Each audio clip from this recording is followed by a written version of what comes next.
Robert E. Howard and the Picts, a chronology.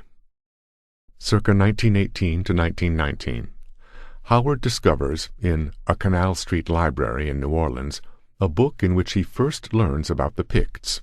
Refer to excerpts from Letter to H.P. Lovecraft, circa January 1932, and Alvin Earle Perry, a biographical sketch of Robert E. Howard, 1935. Untitled Essay, circa 1920 to 1923. Howard wrote this report on the history of the Picts, possibly for school.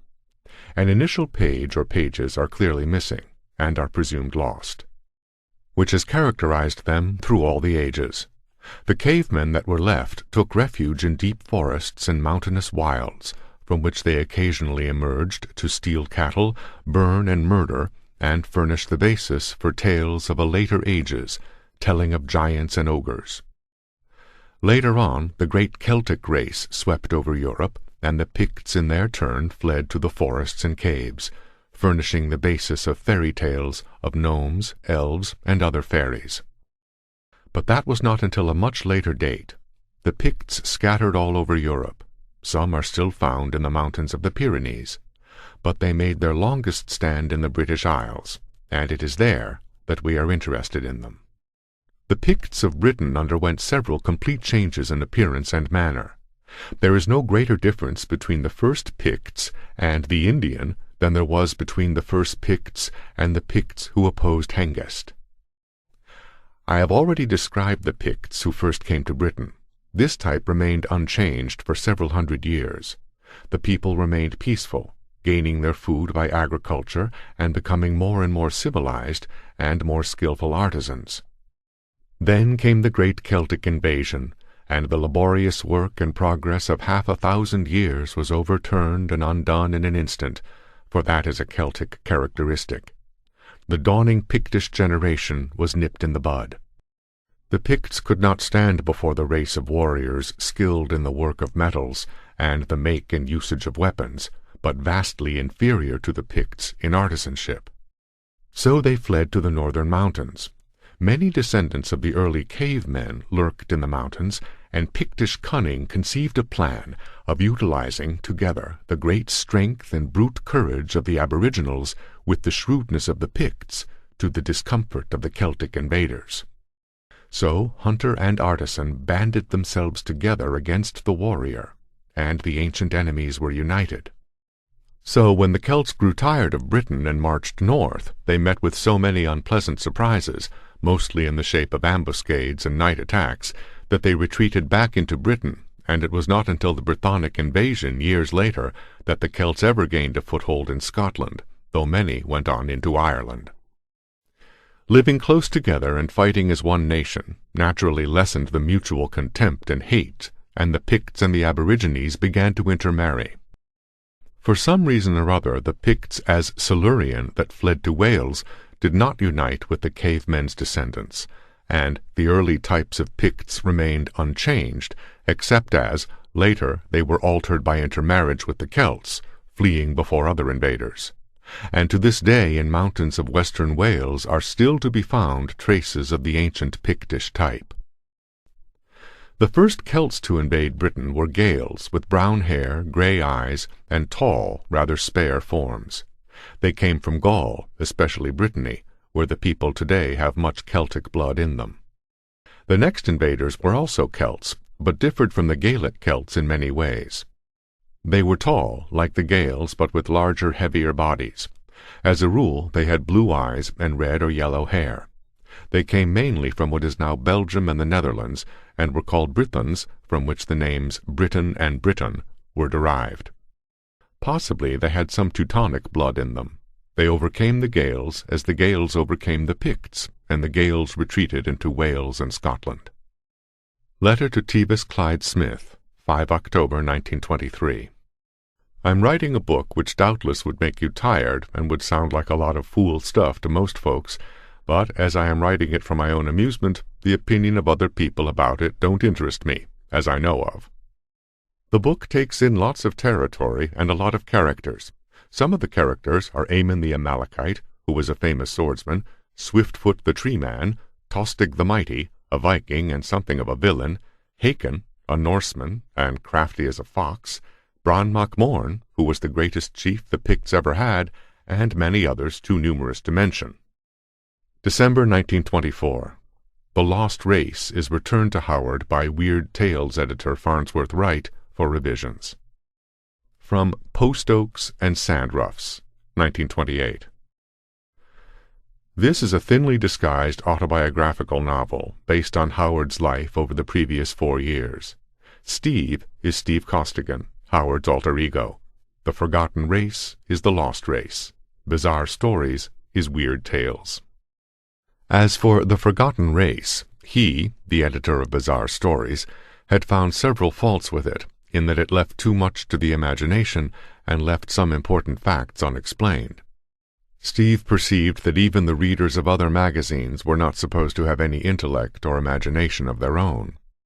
However, the editor professed himself ready to take the story if the changes and additions which he suggested were made. Yet he, Steve, somehow felt a sinking of the heart when he contemplated rewriting The Forgotten Race. Once a story was completed, he was through with it, eager to start something else, and he wished to look on it again only in print. He doubted his ability to make the tale come up to standard, even with the editor's remarks to guide him, and, dreading a second refusal, delayed several days before he made the changes. He sent off 2 more stories with it when he returned it. These 2 came back, but Bizarre Stories accepted the revised story, offering $30, payable on publication. 7 January 1925. The Lost Race is accepted by Weird Tales. Letter to Tevis Clyde Smith, 14 January 1926. In this letter, Howard sketched out the 2 waves of Celtic migration into Britain. Referring to the first wave, the Gaels, he says, "From Ireland they spread to Britain, chasing the Picts into Scotland and Wales, and some of the lowland Scotch and Welsh and most of the Cornish are Brythonic, though the Cornish are mixed a lot with Pict and Gael." Letter from Farnsworth Wright to Robert E. Howard, 16 March 1926. Dear Mr. Howard, I thoroughly enjoyed Men of the Shadows, but I fear I cannot use it in Weird Tales. It is too little of a story, despite the vigorous action in the opening pages. It is rather a chronicle of a tribe, a picture of the evolution of a race, and thereby it lacks the suspense and thrill that a story of individual conflict and hopes and fears and drama would have. I do not know of any magazine that would take a story like this, unless possibly Frontier. But if you send it to Frontier, I suggest that you first clarify the conflict between Bran Mac Morn and the wizard on page 11, for the reader is left in the dark as to what happened, as to what Bran Mac Morn did to cause the wizard to give up. January 1927. The Lost Race is published in Weird Tales.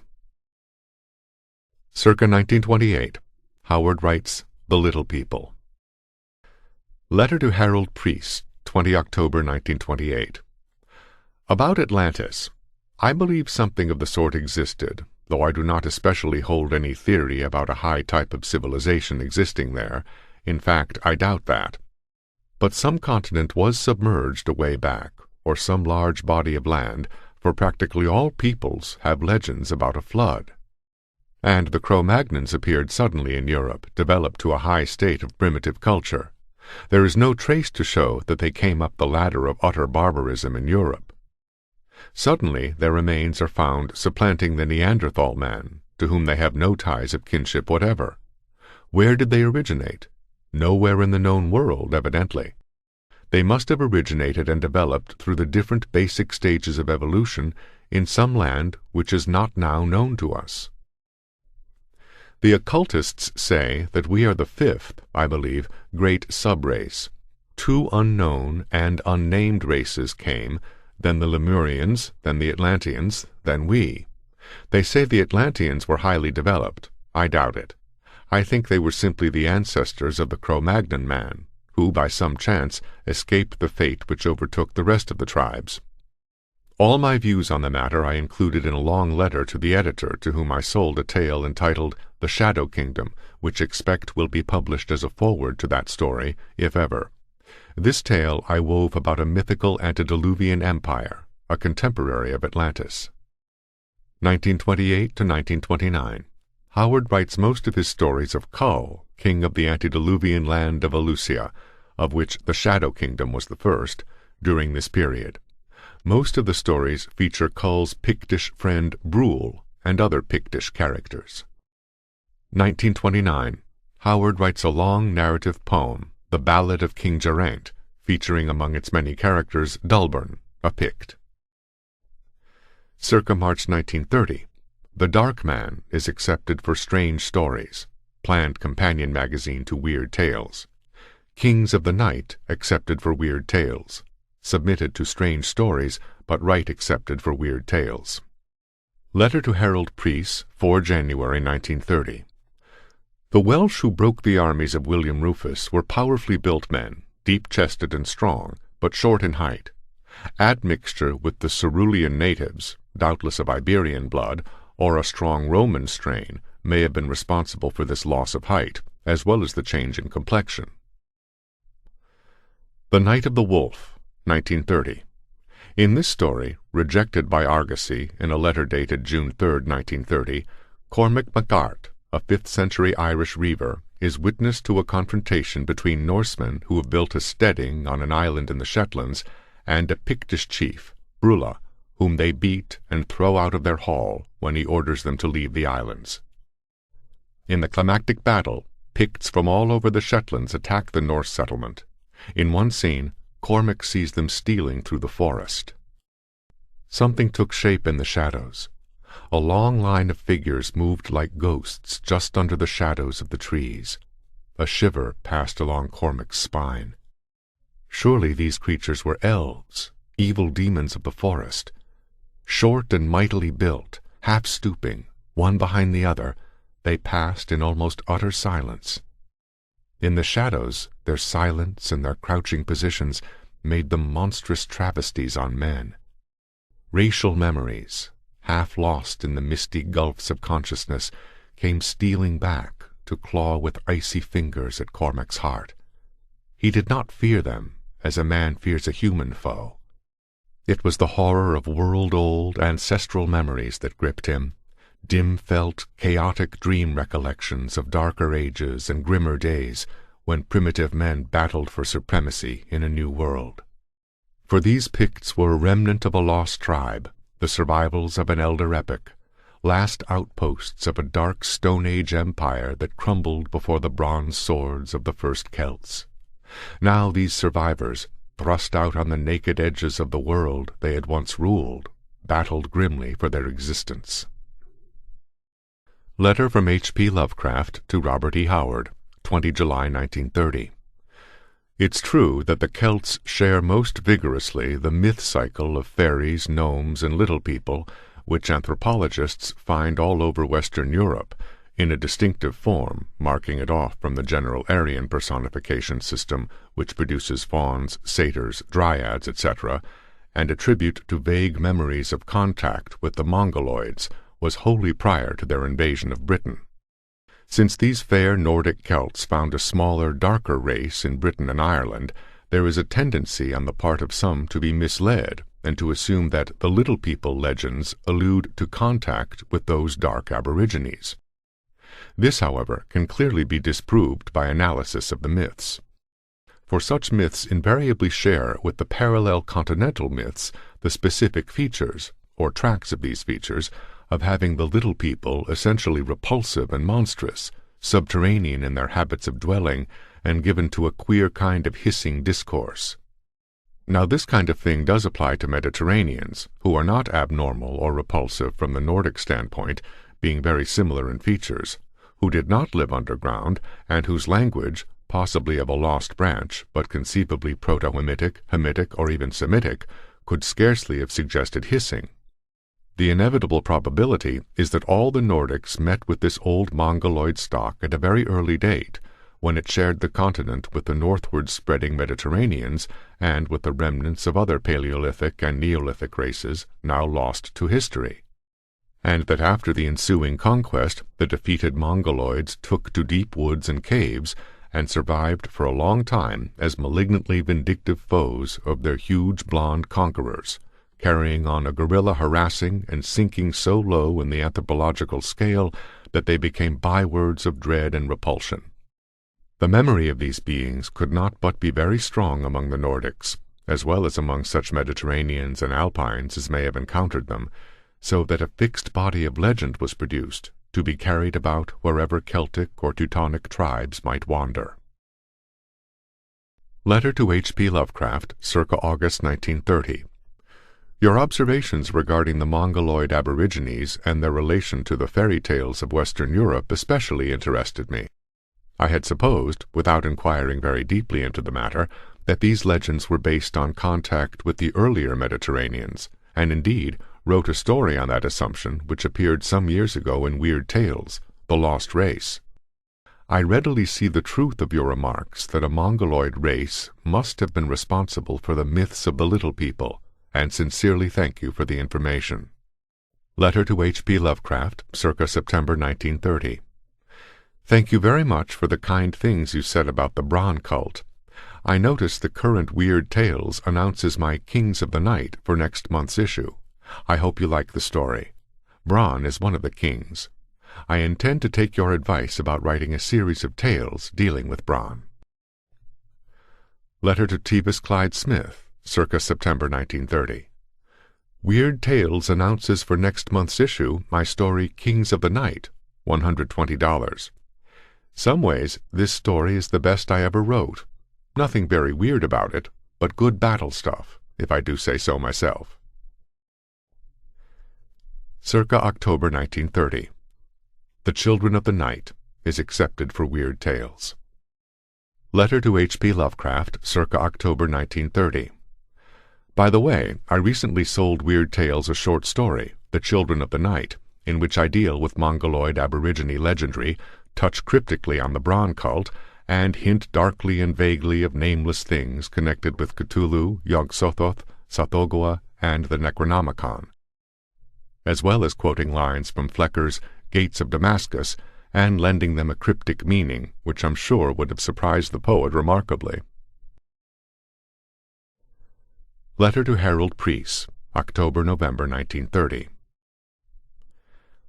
Have you read my latest story in Weird Tales? I believe you'll like it.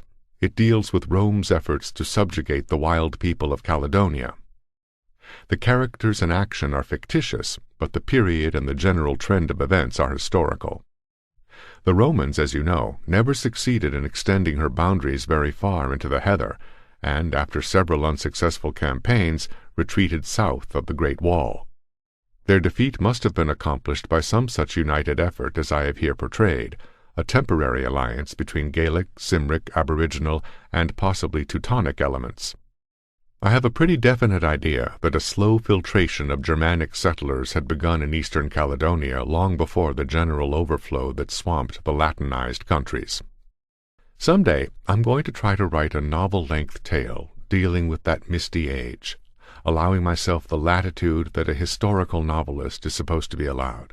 I intend to take a plot something like this, dealing with the slow crumbling of Roman influence in Britain and the encroachment of Teutonic wanderers from the east. These, landing on the eastern coast of Caledonia, press slowly westward until they come in violent conflict with the older Gaelic settlements on the west. Across the ruins of the ancient pre-Aryan Pictish kingdom, long pinned between implacable foes, these warlike tribes come to death grips, only to turn on a common foe, the conquering Saxons. I intend the tale shall be of nations and kings, rather than individuals. Doubtless I shall never write it. As regards the pre-Aryan communities I mentioned in The Voice of El-Lil, as you know, all Western Europe was once inhabited by small, dark, garlic-eating tribes of Neolithic culture, known variously as Mediterraneans, Iberians, Basques, Longheads, garlic-eaters, and in Britain, Silurs or Picts. Traces of these people, conquered and subjugated by the Aryan Celts, show still in the races today in the British Isles, and these primitive peoples I mentioned are undoubtedly vestiges of the race, whence doubtless come the legends of Phoenician settlements in Cornwall and Ireland. New races of Nordic Celts or Teutons coming into the Isles, seeing these small dark men, concluded that they were of Semitic blood or Egyptians. The fact is, they preceded all other races into the West, possibly excepting a very primitive Mongoloid prototype, which was soon extinct. This Mediterranean type underlies all races, and only a few centuries is required for this people to change the physiognomy of their conquerors. Who, for instance, not knowing their real origin, would realize that the first Aryan ancestors of the Italian, the Greek, the Persian, and the high-caste Hindu were light-eyed blondes, almost identical with the present-day Scandinavian. But to return to the Mediterraneans of the Isles, where these tribes remained a race apart longer than anywhere else. These aborigines are popularly known as Picts, and by this name I have designated them in all my stories, and I have written a number in which I mentioned or referred to them: the Lost Race, the Shadow Kingdom, the Mirrors of Tuzun-Thun, the Dark Man, Kings of the Night, to say nothing of several which I have not marketed. Doubtless this term is in strictest sense incorrect. I doubt very much if those ancient folk had any term that designated them as a people. Tuatha Feda, roughly forest people, was the name given them by the Gaels of Ireland. Bede says the Picts came to Scotland from Scythia after the Gaels had arrived in Ireland. The Gaels drove them into Scotland, rather, would not let them settle in Ireland, and later came over and dispossessed them. It is readily seen that these people were not aborigines, since the Gaels came into Ireland as late as the 1st century A.D. But here arises a question. Did these Scythic people take the name of an older race among which they settled, or did they lend those older peoples their name? It is no doubt but that the Picts of Galloway were of a very mixed race, with Celtic no doubt predominating. But when I speak of the Picts proper, I am referring to the older, pure-blooded, pre-Aryan type. I think the following theory to be fairly logical: that Caledonia was inhabited from earliest times by a dark Mediterranean people, that the conquest of the Romans drove numbers of the Cymric Britons into the heather, whence, no doubt, comes the tales of the Caledonians, large, fair-haired people who fought with war chariots. No doubt these tribes mixed a great deal with the natives. Then, in the press of Roman conquest, which no doubt caused displacements of many Celtic tribes, doubtless including the Gaels, who must have come into Ireland from the mountains of Spain or southern Gaul, another wave of Celts came into Caledonia, that race known as Picts. They may have been of Gaelic, Belgic, or Brythonic type, though all evidence points to a non-Gaelic language, or they may have been a type of Celt unclassified. Very likely it was already a mixed race, with Latin, Teutonic, or even Semitic elements. This race, settling in Caledonia, possibly conquered the natives and gave its name to them. You understand I have little or no foundation for this theory, and am merely putting it forth as a supposition. The natives of Galloway were spoken of as the Picts of Galloway long after the coming of the Saxons. Doubtless a strong strain of Mediterranean blood coursed in their veins, but they were a very mixed breed. Besides the Pictish blood mentioned, they had strong elements of Gaelic, Brythonic, Danish, and Saxon. More especially, as Galloway, as the name implies, Gael Gaul, meaning a province under the control of the Gaul, or foreigners, was early conquered by the Angle kings, and did not regain its independence for a long time. The name Pict came to mean merely a native of Galloway, but behind that local term loomed a great shadowy realm reaching back into the Stone Age. Therefore, the term Pict, as I use it, refers to that old Neolithic race in its purity and completeness. According to Scotch legends, which speak of the Picts with the utmost horror and aversion, the Pictish kingdom was destroyed and its subjects wiped out by Kenneth MacAlpine. Doubtless the kingdom was destroyed, but it is likely that the people were absorbed by the surrounding Gaelic tribes, and this kingdom was the mixed one of which I have already spoken. The old pure Mediterranean type had largely disapproved. The old pure Mediterranean type had largely disappeared. Distance lends perspective, but it also distorts and foreshortens. Doubtless the legends of the Picts became mixed with the older, darker legends of the ancient Mongoloids of the continent. These tales form the basis of the Aryan folklore, as regards dwarfs, elves, gnomes, kobolds, demons, and the like, and, twining themselves about the myths of the Picts, lent them a supernatural accent, demoniac appearance, subhuman stature, and so on. No doubt the later Picts were of more stocky build and unprepossessing appearance than the purer-blooded Gaels, but I cannot believe that they were as hideous in aspect as the legends make them out. November 1930. Kings of the Night is published in Weird Tales. 29 October 1931. People of the Dark is returned by Strange Tales for rewrite. The Picts are only glancingly mentioned in the story, but the Little People, or Children of the Night, are featured prominently. December 1931. The Dark Man is published in Weird Tales. Circa January 1932. The People of the Dark is sold to Strange Tales. Selections from The Hyborian Age, early 1932. In this essay, Howard outlined his imaginary history of the worlds of Kull and Conan, linking them, ultimately, with historical peoples. The Picts feature prominently throughout the essay, as one of the oldest races in the world, rarely rising above a state of barbarism. Of that epoch known by the Numidian chroniclers as the pre-cataclysmic age, little is known except the latter part, and that is veiled in the mists of legendry. The barbarians of that age were the Picts, who lived on islands far out on the western ocean, the Atlanteans, who dwelt on a small continent between the Pictish Islands and the main, or Thurian continent, and the Lemurians, who inhabited a chain of large islands in the eastern hemisphere. The Thurian civilization was crumbling. Their armies were composed largely of barbarian mercenaries. Picts, Atlanteans, and Lemurians were their generals, their statesmen, often their kings. Then the cataclysm rocked the world. Atlantis and Lemuria sank, and the Pictish Islands were heaved up to form the mountain peaks of a new continent. The barbarians fared a little better than the civilized races. The inhabitants of the Pictish Islands were destroyed, but a great colony of them, settled among the mountains of Valusia's southern frontier to serve as a buffer against foreign invasion, was untouched. The continental kingdom of the Atlanteans likewise escaped the common ruin, and to it came thousands of their tribesmen in ships from the sinking land.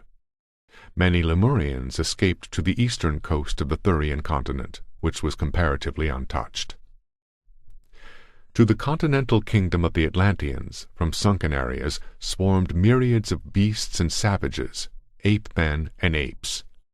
Forced to battle continually for their lives, they yet managed to retain vestiges of their former state of highly advanced barbarism. Robbed of metals and ores, they became workers in stone, like their distant ancestors, and had attained a real artistic level when their struggling culture came into contact with the powerful Pictish nation. The Picts had also reverted to flint, but had advanced more rapidly in the matter of population and war science. They had none of the Atlanteans' artistic nature. They were a ruder, more practical, more prolific race. They left no pictures painted or carved on ivory, as did their enemies, but they left remarkably efficient flint weapons in plenty. These Stone Age kingdoms clashed, and in a series of bloody wars the outnumbered Atlanteans were hurled back into a state of savagery, and the evolution of the Picts was halted. 500 years after the cataclysm, the barbaric kingdoms had vanished.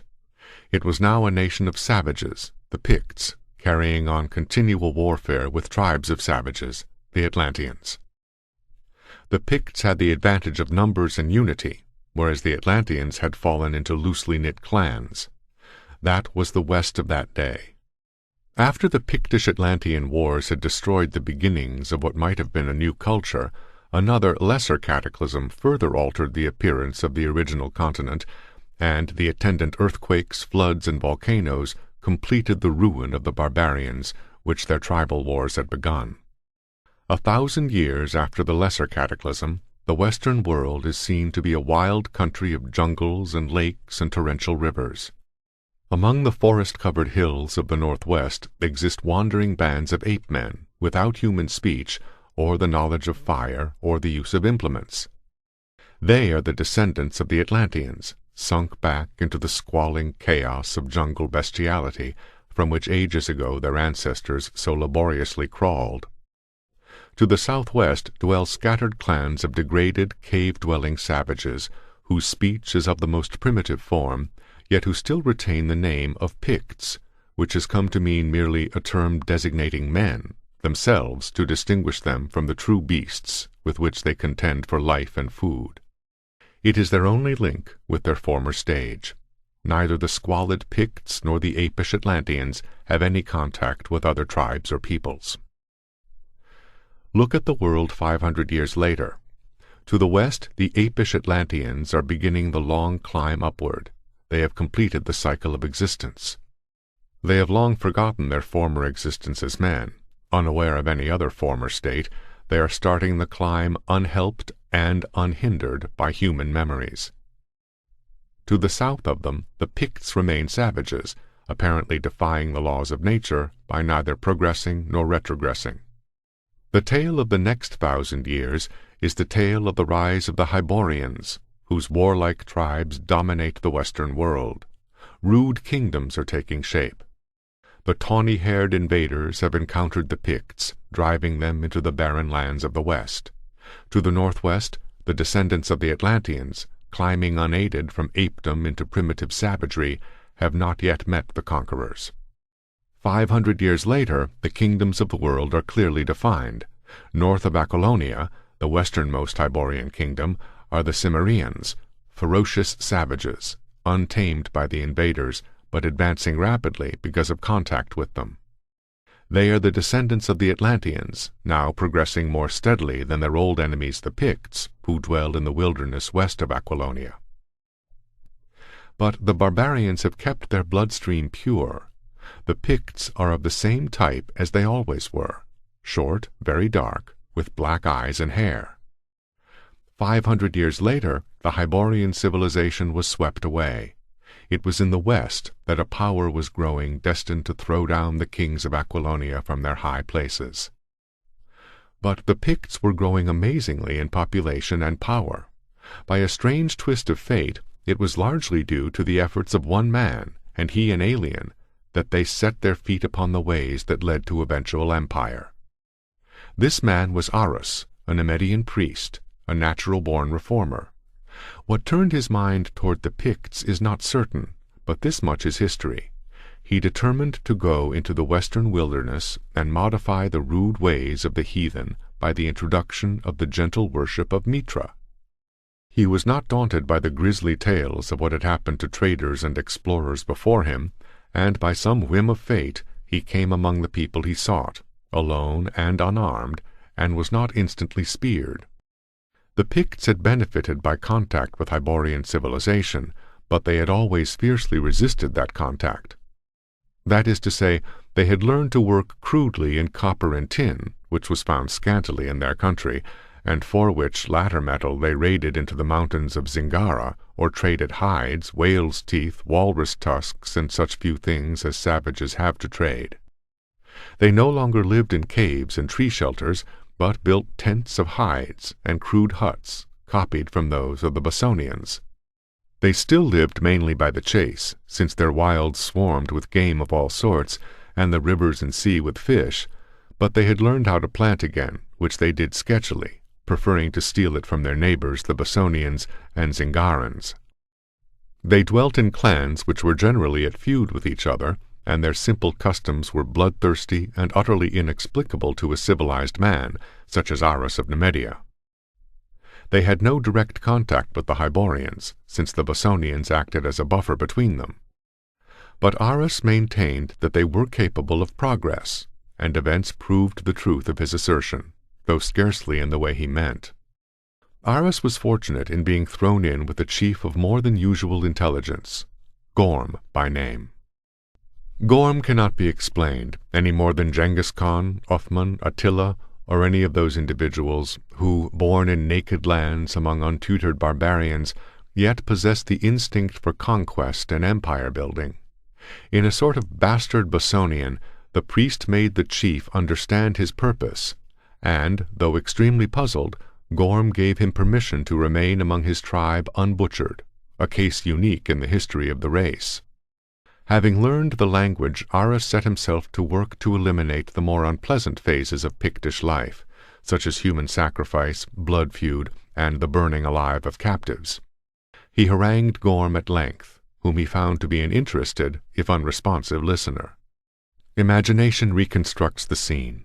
The black-haired chief in his tiger skins and necklace of human teeth, squatting on the dirt floor of the wattle hut, listening intently to the eloquence of the priest, who probably sat on a carven, skin-covered block of mahogany provided in his honor, clad in the silken robes of a Nemedian priest, gesturing with his slender white hands as he expounded the eternal rights and justices which were the truths of Mitra. Doubtless he pointed with repugnance at the rows of skulls which adorned the walls of the hut, and urged Gorm to forgive his enemies instead of putting their bleached remnants to such use. Aras was the highest product of an innately artistic race, refined by centuries of civilization.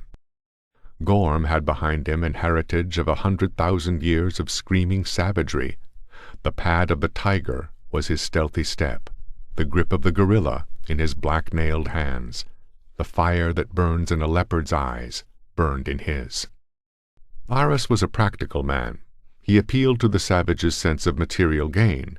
He pointed out the power and splendor of the Hyborian kingdoms as an example of the power of Mitra, whose teachings and works had lifted them up to their high places. And he spoke of cities and fertile plains, marble walls and iron chariots, jeweled towers, and horsemen in their glittering armor riding to battle. And Gorm, with the unerring instinct of the barbarian, passed over his words regarding gods and their teachings, and fixed on the material powers thus vividly described. There, in that mud-floored wattle hut, with the silk-robed priest on the mahogany block, and the dark-skinned chief crouching in his tiger hides, was laid the foundations of empire. As has been said, Aras was a practical man. He dwelt among the Picts, and found much that an intelligent man could do to aid humanity, even when that humanity was cloaked in tiger skins and wore necklaces of human teeth. Like all priests of Mitra, he was instructed in many things.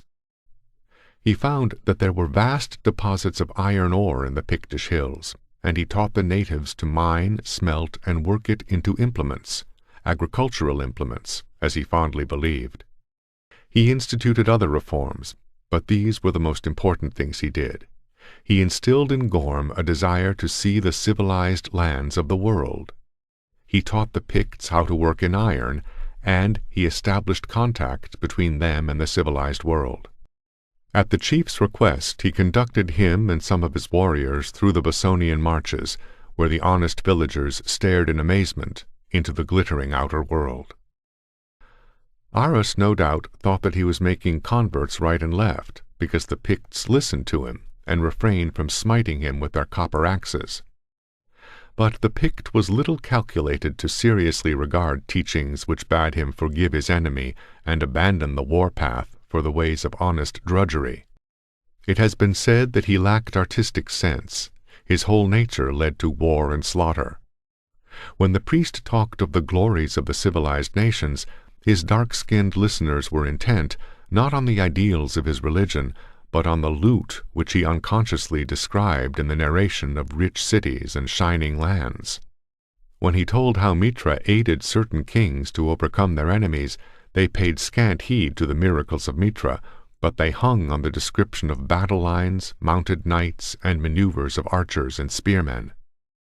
They hearkened with keen dark eyes and inscrutable countenances, and they went their ways without comment, and heeded with flattering intentness his instructions as to the working of iron and kindred arts.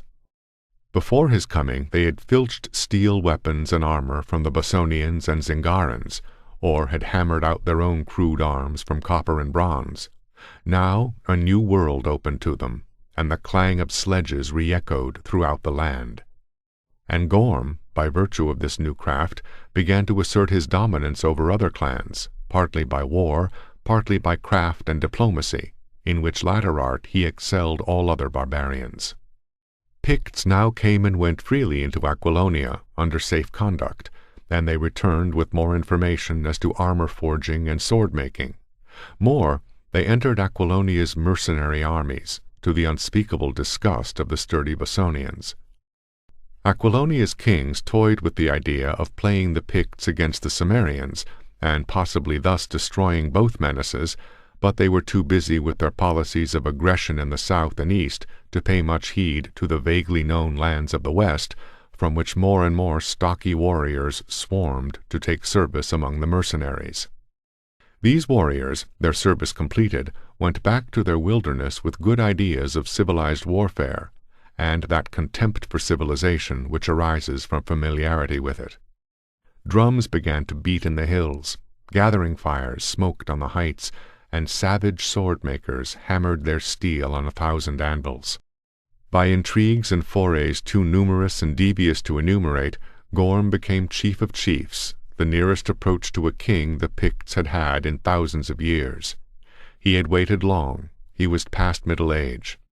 But now he moved against the frontiers, not in trade, but in war. Aras saw his mistake too late.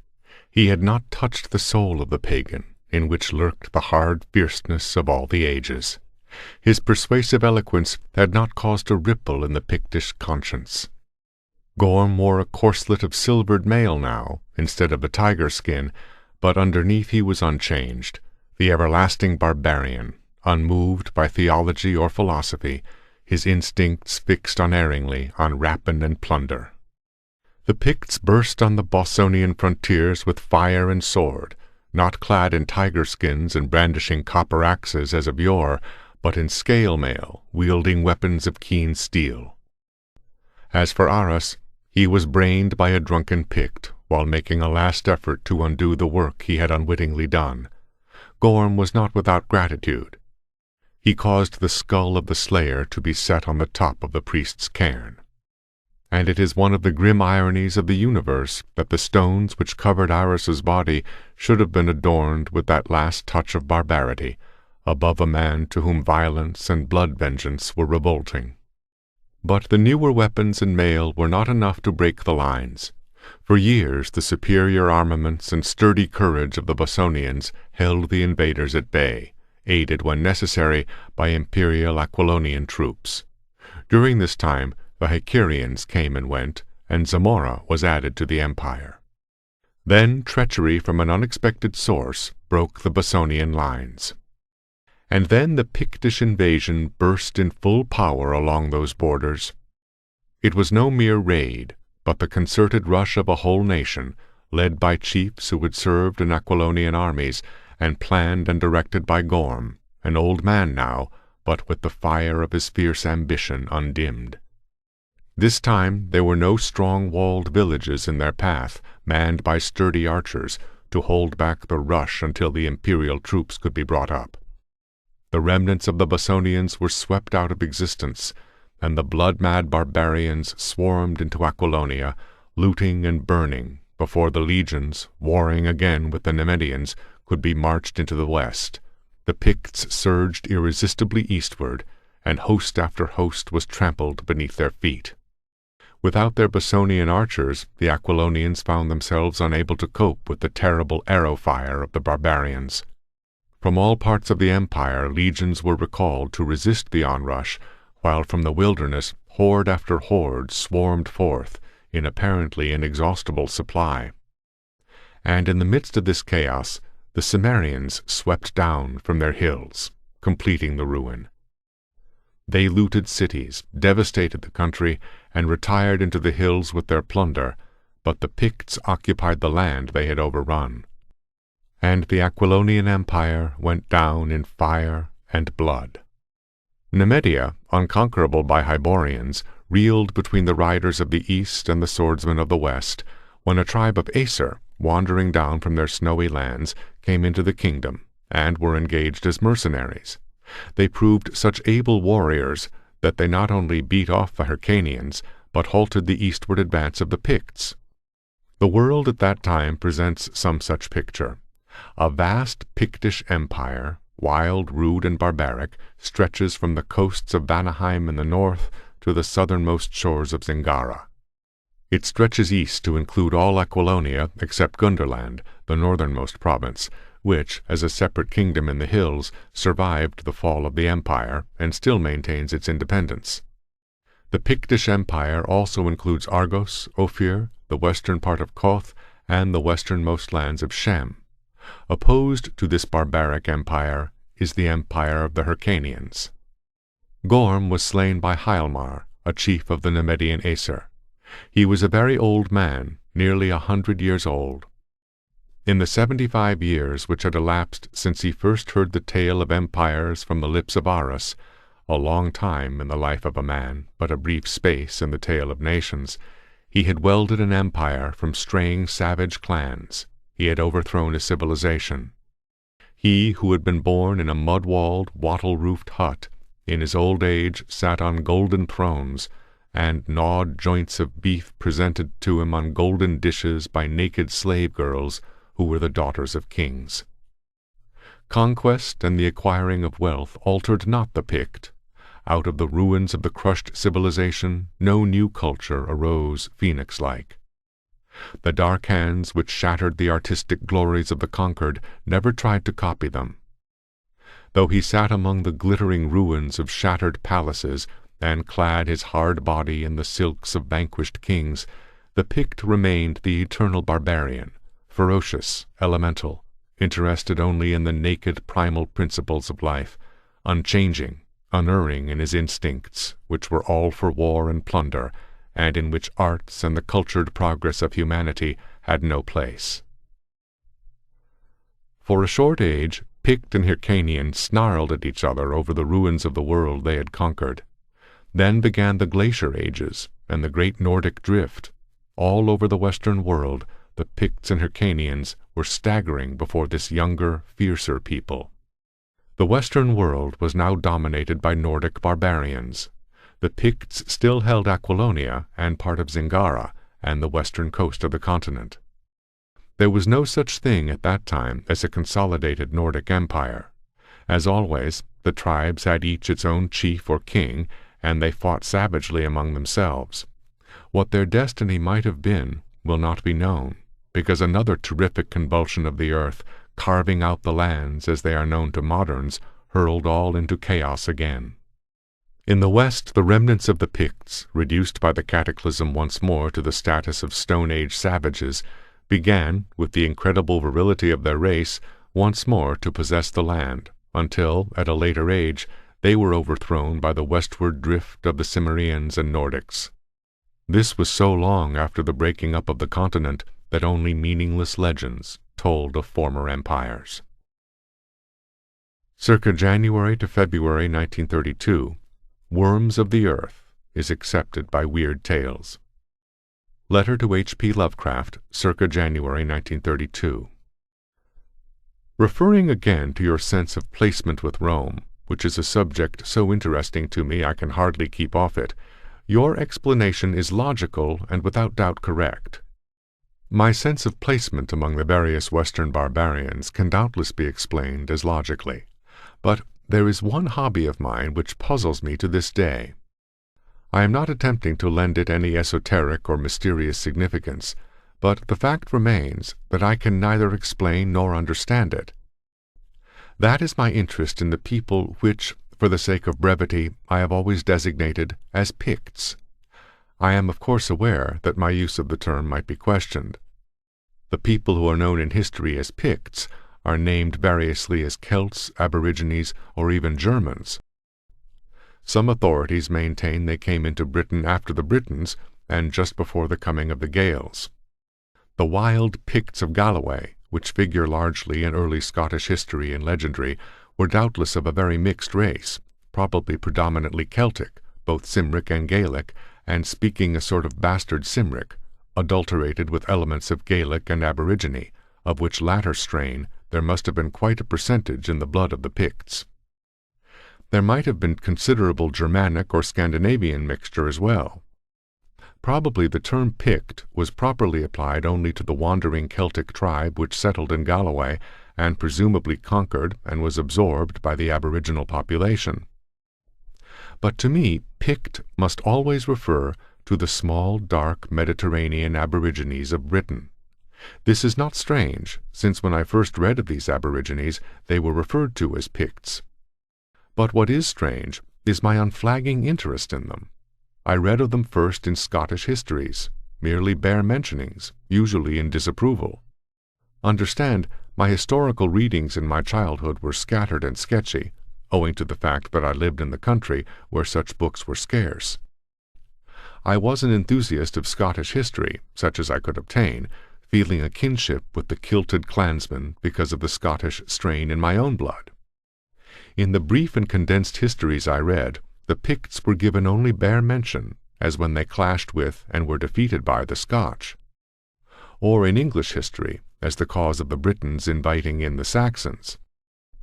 The fullest description of this race that I read at that time was a brief remark by an English historian that the Picts were brutish savages living in mud huts.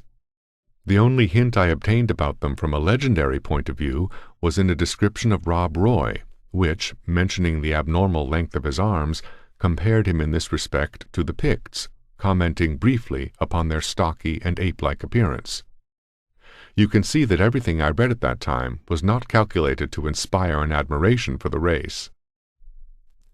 Then, when I was about 12, I spent a short time in New Orleans and found in a Canal Street library a book detailing the pageant of British history, from prehistoric times up to, I believe, the Norman Conquest.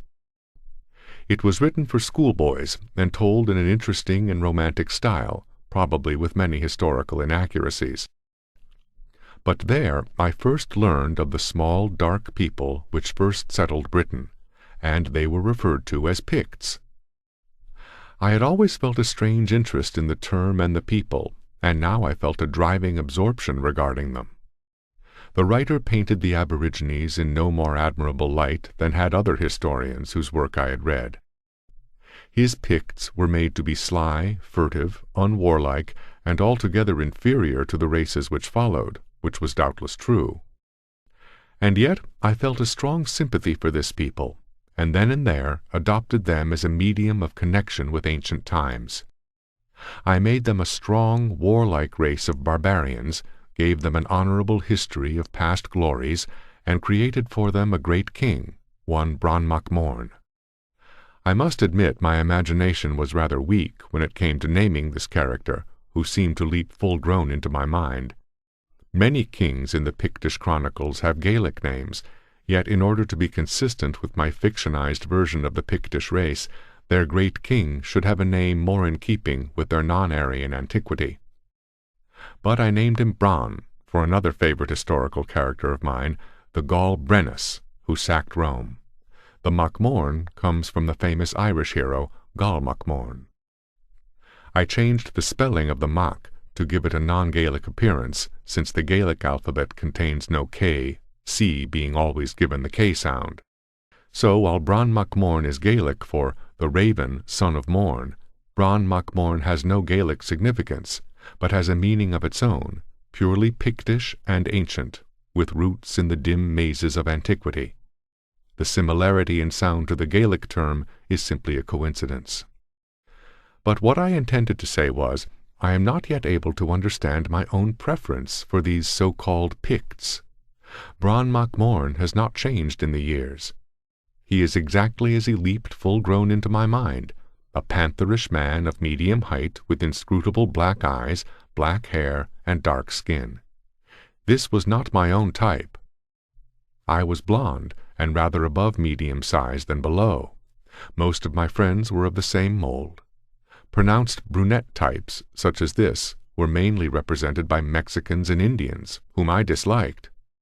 Yet, in reading of the Picts, I mentally took their side against the invading Celts and Teutons, whom I knew to be my type, and indeed my ancestors. My interest, especially in my early boyhood, in these strange Neolithic people, was so keen that I was not content with my Nordic appearance, and had I grown into the sort of man which in childhood I wished to become, I would have been short, stocky, with thick gnarled limbs, beady black eyes, a low, retreating forehead, heavy jaw, and straight, coarse black hair, my conception of a typical Pict. I cannot trace this whim to an admiration for some person of that type. It was a growth from my interest in the Mediterranean race which first settled Britain. Books dealing on Scottish history were easier for me to obtain than those dealing with Irish history, so in my childhood I knew infinitely more about Scottish history and legendary than Irish. I had a distinct Scottish patriotism, and liked nothing better than reading about the Scotch and English wars. I enacted those wars in my games, and galloped full tilt through the mesquite on a bare-backed racing mare, hewing right and left with a Mexican machete and slicing off cactus pears which I pretended were the heads of English knights. But in reading of clashes between the Scotch and the Picts, I always felt my sympathies shift strangely. But enough of this. It isn't my intention to bore you. Letter to H.P. Lovecraft, circa March 2, 1932. As to my feelings toward the mythical Picts, no doubt you are right in comparing it to the Eastern boy's Indian complex, and your own feelings toward Arabic things. My interest in the Picts was always mixed with a bit of fantasy. That is, I never felt the realistic placement with them that I did with the Irish and Highland Scotch. Not that it was less vivid, but when I came to write of them, it was still through alien eyes. Thus, in my first Bron Macmorn story, which was rightfully rejected, I told the story through the person of a Gothic mercenary in the Roman army. In a long narrative rhyme which I never completed, and in which I first put Bron on paper, I told it through a Roman centurion on the wall. In The Lost Race, the central figure was a Briton. And in Kings of the Night, it was a Gaelic prince. Only in my last Bron story, The Worms of the Earth, which Mr. Wright accepted, did I look through Pictish eyes and speak with a Pictish tongue. In that story, by the way, I took up anew Bron's eternal struggle with Rome. I can hardly think of him in any other connection. Sometimes I think Bron is merely the symbol of my own antagonism toward the Empire, an antagonism not nearly so easy to understand as my favoritism for the Picts. Perhaps this is another explanation for the latter. I saw the name Picts first on maps, and always the name lay outside the far-flung bounds of the Roman Empire. This fact aroused my intense interest. It was so significant of itself. The mere fact suggested terrific wars, savage attacks and ferocious resistance, valor and heroism and ferocity. I was an instinctive enemy of Rome. What more natural than that I should instinctively ally myself with her enemies, more especially as these enemies had successfully resisted all attempts at subjugation? When in my dreams, not daydreams but actual dreams, I fought the armored legions of Rome and reeled back, gashed and defeated, there sprang into my mind, like an invasion from another unborn world of the future, the picture of a map spanned by the wide empire of Rome, and ever beyond the frontier, outside the lines of subjugation, the cryptic legend, Picts and Scots. And always the thought rose in my mind to lend me new strength. Among the Picts I could find refuge, safe from my foes, or I could lick my wounds and renew my strength for the wars. Letter from Farnsworth Wright to Robert E. Howard, 10 March 1932. In this letter, Wright says, "I want to schedule Worms of the Earth soon, for that is an unusually fine story, I think." Also in this letter, he rejects The Frost Giant's Daughter, and returns The Phoenix on the Sword for revisions. These are the first two Conan stories submitted by Howard to Weird Tales. Marchers of Valhalla, circa April 1932. This is Howard's first story of James Allison, who remembers past incarnations, generally as a barbaric warrior in an epoch before the dawn of history. It tells of the world-spanning migration of a band of pre-Aryan Nordics, a band which includes one man not of the tribe. "We came of many clans, but all of the golden-haired Aesir, except the man who strode beside me. He was Kelka, my blood brother, and a Pict. He had joined us among the jungle-clad hills of a far land that marked the easternmost drift of his race, where the tom-toms of his people pulsed incessantly through the hot, star-flecked night. He was short, thick-limbed, deadly as a jungle cat. We of the Aesir were barbarians, but Kelka was a savage. Behind him lay the abysmal chaos of the squalling black jungle. The pad of the tiger was in his stealthy tread, the grip of the gorilla in his black-nailed hands. The fire that burns in a leopard's eyes burned in his. June 1932. People of the Dark is published in Strange Tales. November 1932. Worms of the Earth is published in Weird Tales. Letter to H.P. Lovecraft, circa December 1932. Concerning Worms of the Earth, I must have been unusually careless when I wrote that, considering the errors, such as her for his, him for himself, loathsome for loathing, etc. I'm at a loss to say why I spelled Eberacum as Abracum.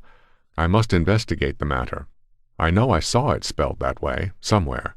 It's not likely I would make such a mistake entirely of my own volition, though I do frequently make errors. Somehow in my mind I have a vague idea that it's connected some way with the Gaelic Ebroch, York. The Valley of the Worm, February 1934. This is another story of James Allison, remembering a past incarnation as a hero whose battle with a monstrous creature inspired later legends of dragon slayers. In this story, the Aesir come into a land inhabited by the Picts.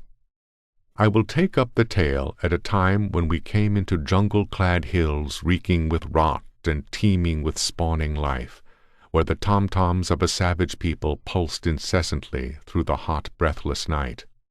These people came forth to dispute our way, short, strongly built men, black-haired, painted, ferocious, but indisputably white men. We knew their breed of old. They were Picts, and of all alien races the fiercest. We had met their kind before in thick forests and in upland valleys beside mountain lakes, but many moons had passed since those meetings. I believe this particular tribe represented the easternmost drift of the race. They were the most primitive and ferocious of any I ever met. Already they were exhibiting hints of characteristics I have noted among black savages in jungle countries, though they had dwelt in these environs only a few generations. The abysmal jungle was engulfing them, was obliterating their pristine characteristics and shaping them in its own horrific mold. They were drifting into head-hunting, and cannibalism was but a step which I believe they must have taken before they became extinct. These things are natural adjuncts to the jungle. The Picts did not learn them from the black people, for then there were no blacks among those hills. In later years they came up from the south, and the Picts first enslaved and then were absorbed by them. Circa October 1934. Beyond the Black River is accepted by Weird Tales. This story prominently features the Hyborian Age Picts. Two other Conan stories, the unfinished Wolves Beyond the Border, possibly written before Beyond the Black River, and an unsold story, The Black Stranger, which was likely written afterward, also featured the Picts. Alvin Earl Perry, a biographical sketch of Robert E. Howard, Fantasy Magazine, July 1935. As to his fictional characters, we'll let Mr. Howard speak for himself. He says, "The first character I ever created was Francis Xavier Gordon, Elborak, the hero of The Daughter of Erlich Khan, Top Notch, etc. I don't remember his genesis. He came to life in my mind when I was about 10 years old. The next was Bran Mac Morn, the Pictish king, the Kings of the Night, etc., Weird Tales. He was the result of my discovery of the existence of the Pictish race when reading some historical works in a public library in New Orleans at the age of 13. Physically, he bore a striking resemblance to Elborak.